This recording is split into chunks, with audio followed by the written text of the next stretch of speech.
Oh, hey guys, this will be a follow-up to my previous video, reading between the lines on West Virginia Route 31 in Bridgeport. I want to talk now how Bridgeport gets things done and Clarksburg gets left behind. You know, I've seen comments to the effect that Clarksburg has over $50 million in deferred maintenance, and we can't possibly begin to fix it all. So we need to take the money we have and take big chances with it. We're just down on our luck. We need a moonshot to save us. Bridgeport hears that they need $50 million of work. They draw up a list of itemized needs, and they start attacking the problem.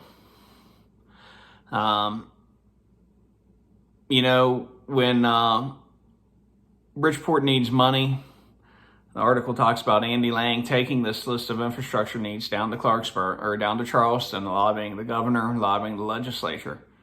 When Clarksburg wants something, apparently they go and cut backroom deals with Apache tray costs. I don't know. And, you know, when Bridgeport has $50 million, they actually sit down and itemize their list.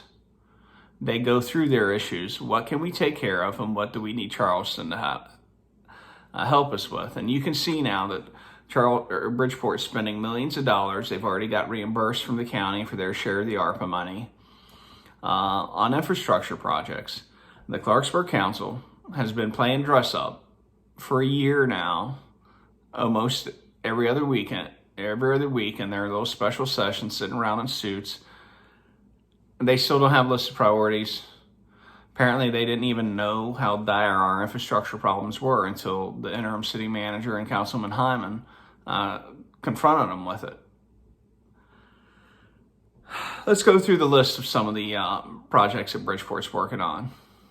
Water line replacement under I-79. It's an asbestos concrete pipe. It's about 50 years old. And they say it's not a problem, but it's 50 years old. You know, sooner or later, it's going to start spraying leaks. It could cause a serious problem. We'd rather replace it now. We'd rather not have that vulnerability in our system.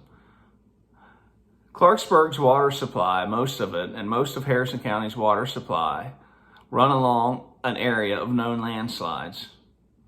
The water board's been trying to fix it. We've been trying to build bike paths over top the landslide without doing engineering studies first. When the water board comes to Clarksburg, they say, we need $1 million to fix this. They say, no, but I'll talk to Patsy for you and see if we can't get you some money. You know, Bridgeport has a sewer line, a sewer plant that smells. So they're coming up with this elaborate plan to reorient it and enclose it so that it doesn't smell anymore. We have a sewer plant that, if it were receiving all the sewage that flows into it, on certain days would completely overflow and be over capacity. In times of high water, it releases barely treated sewage into the river already, and we weren't testing it. You know, Bridgeport has drainage issues. They know they have drainage issues. They acknowledge this, and they went to the state for help.